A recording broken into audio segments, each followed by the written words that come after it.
శ్రీ త్రిపుర సుందరి పంచరత్న స్తోత్రం పఠిస్తున్నవారు బాలసుబ్రహ్మణ్యం కలవలపల్లి.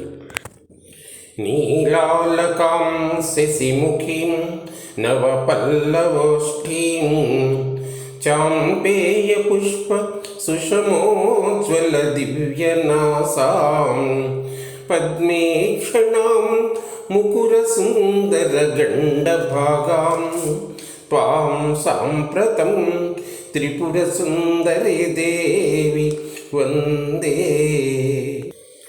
శ్రీకుందకుట్మల శిఖోజ్వల దంత బృంద మందస్మితద్యుతి తిరోహితవాణీ నానామణి స్థగితహార సుచారు కంఠీం త్వాం సాంప్రతం త్రిపుర సుందరి దేవి వందే. పీనస్తనీం ఘనభుజాం విపులాబ్జహస్తాం భృంగావళీజిత సుశోభితరోమరాజీం మత్తేఫకుంభకుచభార సునమ్రమధ్యాం త్వాం సాంప్రతం త్రిపుర సుందరి దేవి వందే.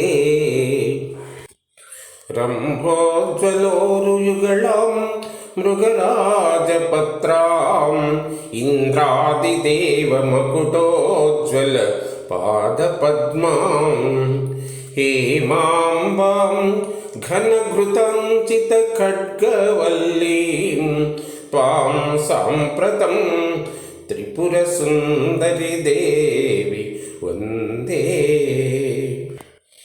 మత్తే భవత్ర జననీం మృడదేహయుక్తాం శైలాగ్రమధ్య నిలయాం వరసుందరాంగీం కోటీశ్వరాఖ్య హృది సంస్థిత పాదపద్మాం త్వాం సాంప్రతం త్రిపుర సుందరి దేవి వందే.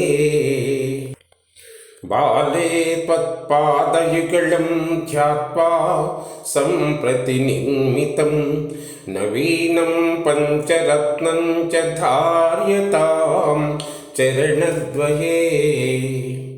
ఇది శ్రీ త్రిపుర సుందరి పంచరత్న.